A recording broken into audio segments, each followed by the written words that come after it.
diversas questões aqui sobre problemas diferentes de coluna, mas algumas muito similares, querendo saber se o tratamento clínico é eficiente ou se realmente precisa ir para a cirurgia. Então, estenose de canal lombar, hérnia de disco extrusa, somente uma protusão de disco, como que fica aí esse critério para indicar imediatamente uma cirurgia ou propor um tratamento clínico?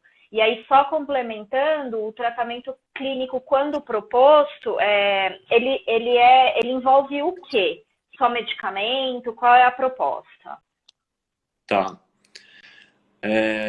De uma forma geral, né, a gente trabalha na avaliação do paciente com problema da coluna, a gente trabalha com os sinais de alerta, né? Então, essa é a primeira função do médico, né, também do fisioterapeuta ou outro profissional que for avaliar, né, um paciente com dor ou outra queixa aí relacionada à coluna, precisa estar muito atento aos sinais de alerta. Então, se a gente está falando de uma coluna cervical, né, uma dor muito intensa, né, dor que acorda o paciente à noite, por exemplo, dor associada à febre, né, ou se o paciente teve uma história de trauma, tem história de câncer na família, né, esses são sinais de alerta.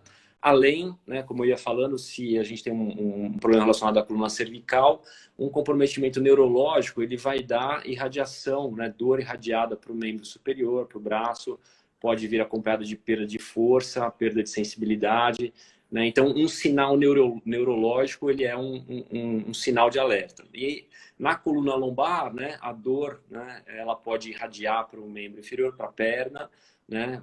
Pode vir também acompanhado de perda de força ou perda de sensibilidade na perna, e esses daí são os sinais de alerta. Então, frente aos sinais de alerta, o exame de imagem ele é crucial para determinar se o paciente para determinar o tratamento, saber se o paciente é candidato a uma cirurgia ou se realmente ele pode cursar aí com o tratamento clínico.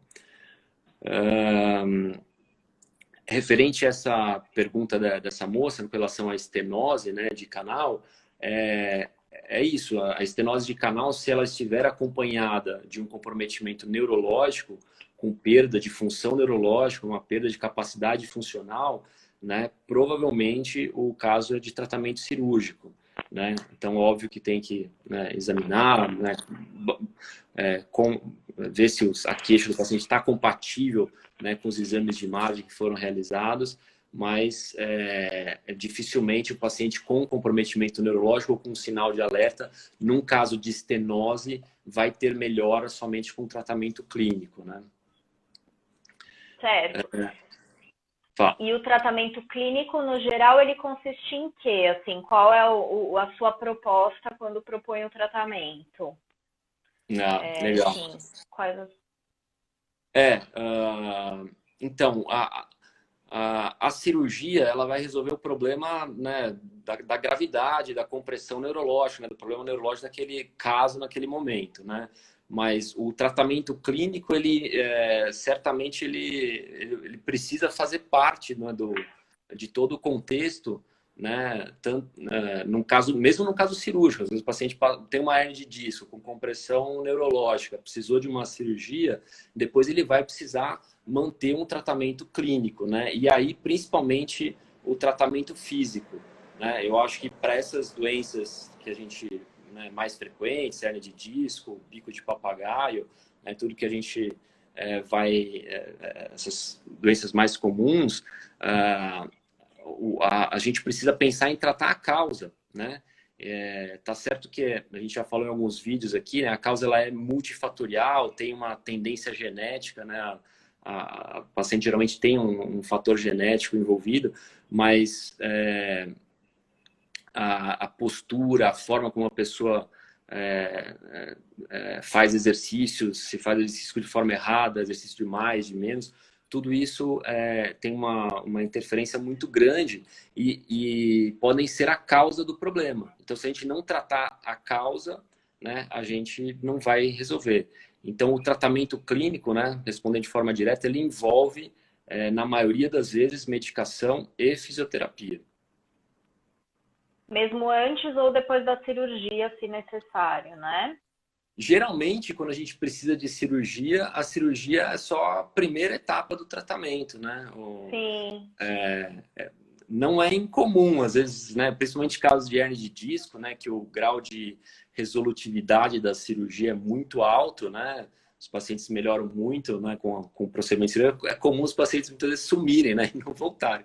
Mas é importante insistir que depois de resolvido esse problema mais agudo, a pessoa precisa fazer uma prevenção, precisa trabalhar a postura, e para isso a fisioterapia é essencial, né? Especialmente nos casos cirúrgicos, né? Porque se a pessoa chegou ao ponto de precisar de uma cirurgia, é de fato porque ela precisa se cuidar, senão a chance de precisar, né, de uma outra cirurgia é alta, né? Aliás, isso é uma grande verdade, né? Pessoas que já passaram por uma cirurgia têm uma chance maior de passar por uma outra cirurgia de coluna, muito maior do que o restante da população, né? Eu insisto em dizer que, na verdade, o paciente que vai operar, o candidato à cirurgia, ele precisa muito de uma orientação e de uma conscientização que o problema não vai acabar ali antes da cirurgia acontecer, né? Então, realmente. Exatamente. Bom, a gente tem outras aqui, muitas, sobre hérnias. Então, assim, hérnias extrusas sempre vão precisar de cirurgia?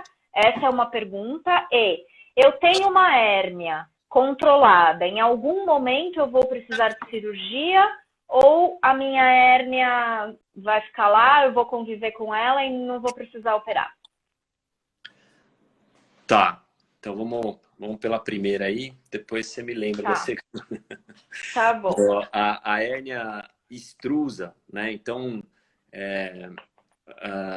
essa pergunta é bem interessante, porque é muito comum os pacientes se assustarem com as imagens, né? E principalmente com os laudos. Laudo de ressonância de coluna, ele é bem descritivo, né? E muitas vezes tem hérnia de disco extrusa, volumosa, né? E o laudo por si só, né? O fato de ter uma hérnia extrusa não indica a cirurgia. O que indica a cirurgia é o quadro clínico, né? Então, é aquilo que a gente conversou agora há pouco, que são os sinais de alerta, né? Aquilo é o mais importante e o cirurgião, né, fazendo a compatibilidade do quadro clínico, desses sinais de alerta com o resultado da ressonância, né, que se indica a cirurgia. Então, uma hérnia extrusa, né, e independente do volume, às vezes o volume da hérnia é grande, né? A gente inicia, não havendo nenhum sinal de alerta, a gente inicia o tratamento clínico, né? E os sintomas melhorando,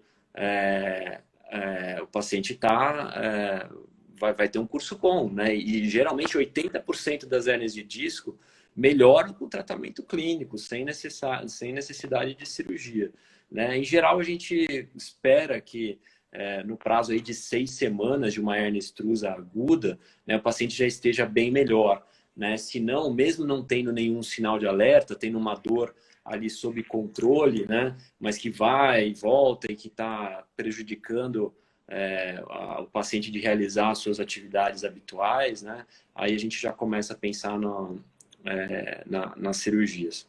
Aí a segunda pergunta, qual foi? A segunda é, tenho hérnias de disco na coluna. Algum dia na minha vida eu vou precisar de cirurgia?